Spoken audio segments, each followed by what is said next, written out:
guys, I'm Bobby Rio. This is Rob Judge, and we've got another video for you today. Today we want to talk about 3 things that you might be doing that when you eliminate, makes a girl a lot hornier. Yeah, these are 3 pretty common behaviors that I think we've all been guilty of at some point in our dating careers. So the first mistake is trying too hard. And I have a kind of a saying that though the person who tries harder holds less power. And the ironic thing though is that when a woman's holding the power, it's pretty much impossible for her to bang you. It goes against her nature, and she can pick up on this very quickly. Oh yeah, that's the thing. I mean, it's almost like women have a sixth sense for this. Like if you could see, I mean, I'm sure as a guy you've seen when someone maybe at your job or just a friend you had in high school who really, really wants to impress you or wants to be your friend, a lot of times they'll go out of their way to do it. You kind of pick up on it, and it sometimes it's a little flattering, but usually it comes off either a little annoying, and what always ends up happening is you usually lose respect for that person. You realize that person sees you as having more value than them, and you kind of know that they're your bitch. Bitch is running wild, You man. had once said something that I thought was really, really key. You told me a technique you do with girls, and you said that, relating to try harder, it's like one of the things that a guy falls into is, let's say you're on a date with a girl or you approach a girl and you're talking to her. The guy generally feels like he's got to keep the conversation going, and he works at coming up with the stuff. And what you had said, which I thought was really, kind of genius, was just sit back and make her be the one to think of things to say. And that gets her trying harder. And what I like about the idea of getting a girl to try harder is it kind of plants something in her mind. When she's like trying, it's like a little voice in her head is going, I must really like this guy. Like, why am I trying so hard? It's so true, and that's the thing. I mean, as a guy, when those wheels are spinning in your head, it's usually because you're so afraid of that awkward moment. You're so afraid of like there being that silence, and you think that silence is gonna be some kind of vacuum that's gonna suck out all her attraction. But in actuality, it's almost like a game of chicken, where if you can just kind of hold the line a little bit and be comfortable with that silent moment, she's gonna feel the exact same feeling, and then she's gonna scramble to be, oh, what can I say to fill in this moment? Because I want to keep this guy's attention. I want to keep this guy talking to me. So a lot of the times, a guy just need to like chill out, relax, and just take a deep breath and maybe count to 3 in your head, and you'll be surprised at how many times she's the one who's if you're playing chicken, she's the one to serve out of the way. She's the one who's to break that silence, and when she does, you hold more power. I love that chicken metaphor. The next thing you want to eliminate is the nervous insecurity, the tics, the things that you can spot. And if you don't know what I'm talking about, when you go out next time, pay attention to guys, especially guys that are like not with the girl, the guy that's trying. And you'll notice that there's certain things that guys do. Maybe it's like your voice. I know that, I'm a naturally shy person. I've been introverted throughout my life, and it was like, for me, being in front of a woman and having to kind of assert myself was very hard in the beginning. So when I got in front of a girl I was attracted to, my voice would kind of go lower, like almost like I was hiding, like I was afraid to assert my voice in front of a woman because I wasn't confident enough. It's funny you bring that up because actually, I suffered from a very similar problem, but actually it was the exact opposite. My voice tends to go higher, and I've coached students, and again, I've seen guys go on both ends of the spectrum, but a lot of the times you'll hear guys, their voice ends an octave up, almost as if they're asking a question. So they're like, oh, how you doing? Oh, so how's your night going? Oh, I like that too. And and that octave up really kind of gives away the fact that like you're really trying hard to supplicate to her, to appease her. Whereas and again, I had to really consciously think about this for a long time. For I'd be on dates, be like, oh, how's your night going? How do you like that?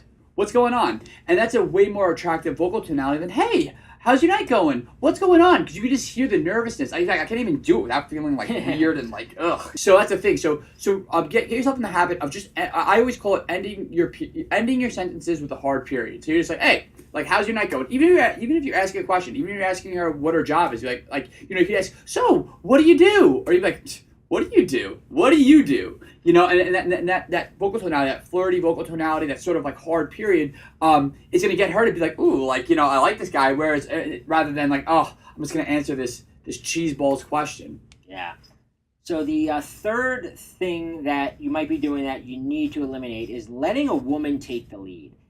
And this one, way too many people do.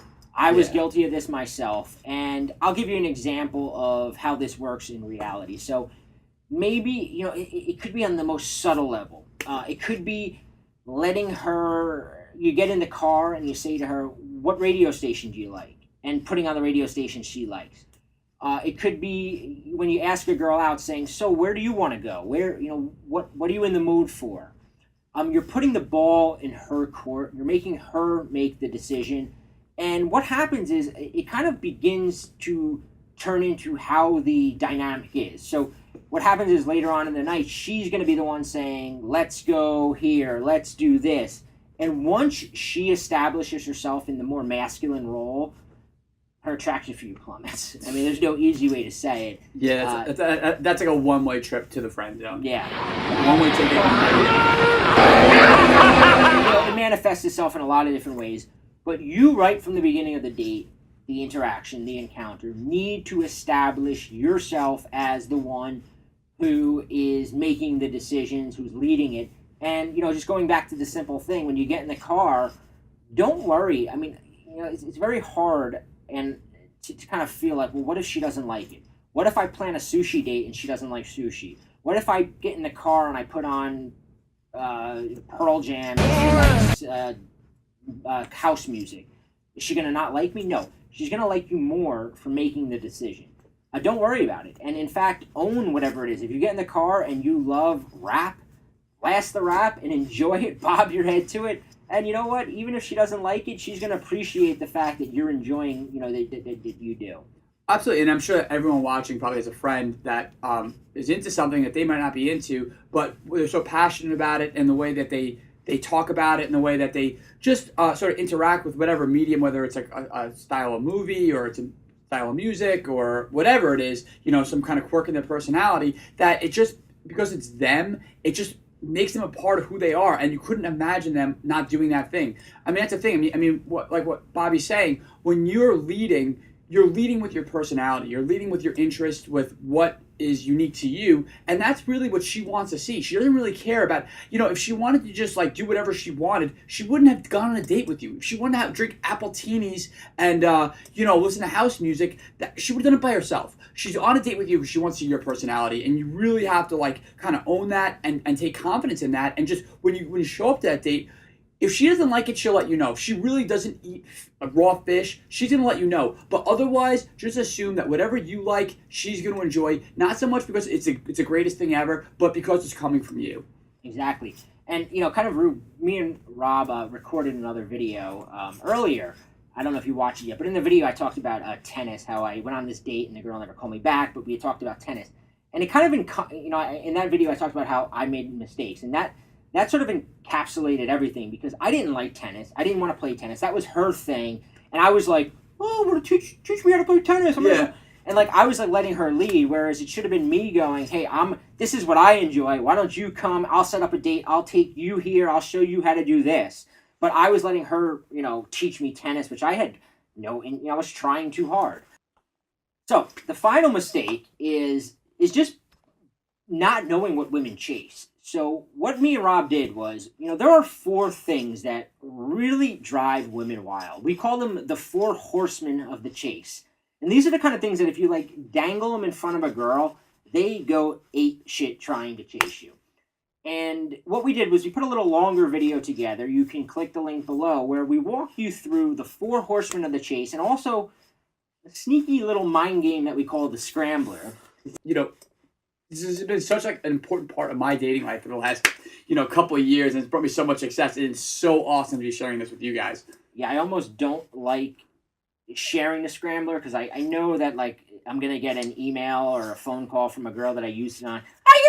Yeah, I know, yeah. But check it out and let us know what you think. You can leave a comment below. There's the link to the video. You'll learn the 4 horsemen of the chase, and you'll also get a little glimpse into the scrambler. So check it out. Perfect.